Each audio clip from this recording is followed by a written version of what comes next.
Okay, so we're doing our next question, and we're just trying to find this value. And as we know that if it's a conservative function, f equals the gradient of f, and in which case we can use the fundamental theory of the line calculus thing. I'm blanking on the name. You know what I mean. F of r of a, like that. Okay, so if we have that, how do we solve it? Well, the very first thing that we have to do is figure out what f is.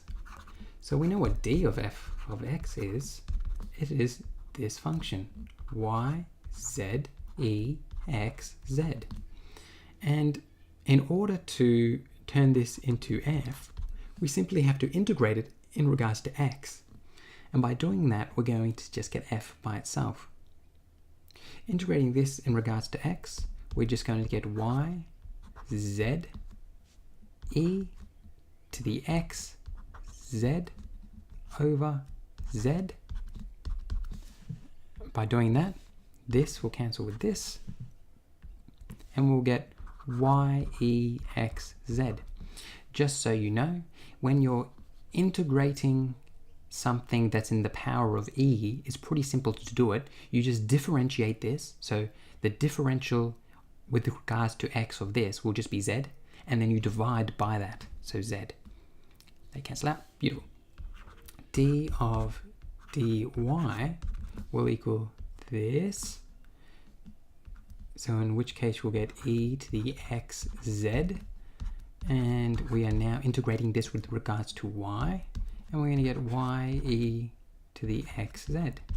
And then finally d of f of d of z is going to equal this. So we're going to get x, y, e, x, z. And we're going to integrate with respect to z. So we're going to get x, f is going to equal x, y, e, x to the z over x. This will cancel with that. And we'll end up getting y to the e, x, z. As you can see, this is the same as this, is the same as this. So that is going to be our potential function. Y equals x, z. And the last question actually gave us points. And this one, they're actually going to make us work for our food. We're going to have to sub in the point. So we're going to start at r of 0, and we're going to sub that into this equation in order to find our x, y, and z values. So if we sub 0 into this, we're going to get 1.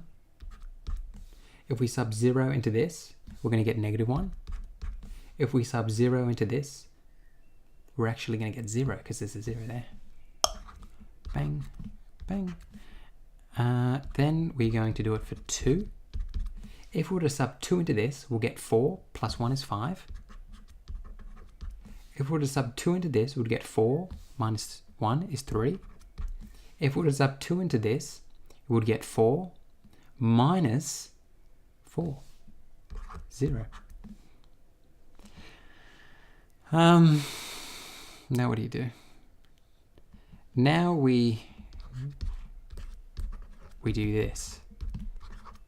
Minus f1, -1, 0. All right. So this is going to be 3 to the e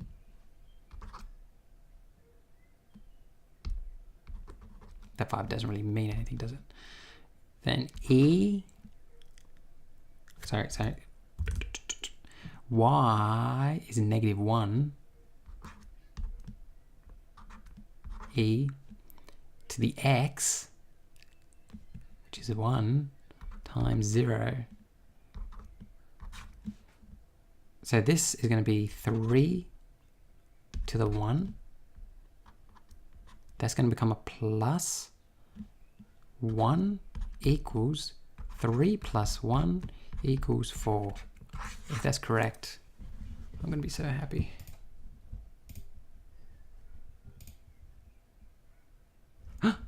4. Do you see that? 4. We did it.